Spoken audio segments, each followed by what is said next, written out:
6వ అధ్యాయము 32 నుంచి,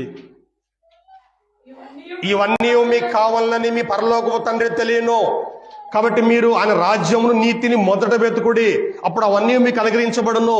రేపటిని గురించి చింతింపకుడి. దేవుని పక్కన పెట్టి ఎందుకు నువ్వు ఆలోచన చేస్తావు? పిల్లలు ఉన్నారు, స్థిరపడాలి అని రకరకాల ప్రయత్నాలు చేస్తున్నావు దేవుని పక్కన పెట్టి. దేవుడు అంటున్నాడు, మీకు అక్కరగా ఉన్నవేవో ఆయన తెలుసు,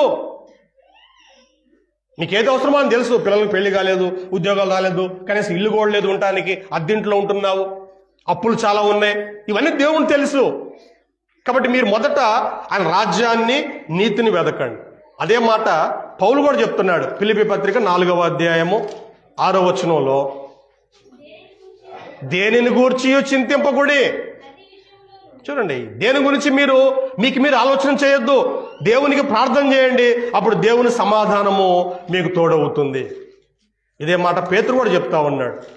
పేతురు కూడా చక్కగా ఇదే మాట చెప్తా ఉన్నాడు. 7వ వచనం, 5వ అధ్యాయం 7వ వచనం, మొదటి పత్రిక,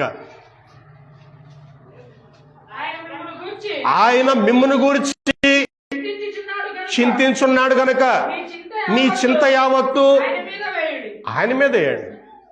మీ గురించి ఆయన ఆలోచిస్తున్నాడు, ఆయన ప్లాన్ గీస్తున్నాడు, వీళ్ళని ఎలా స్థిరపరచాలా, ఎప్పుడు స్థిరపరచాలా, వీళ్ళ కోసం ఏది ఇవ్వాలా.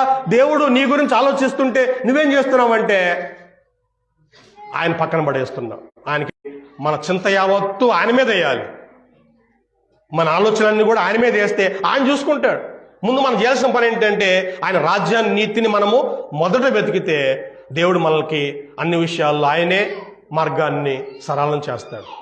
ఈ మాటలు నమ్మితే దీవించబడతాము.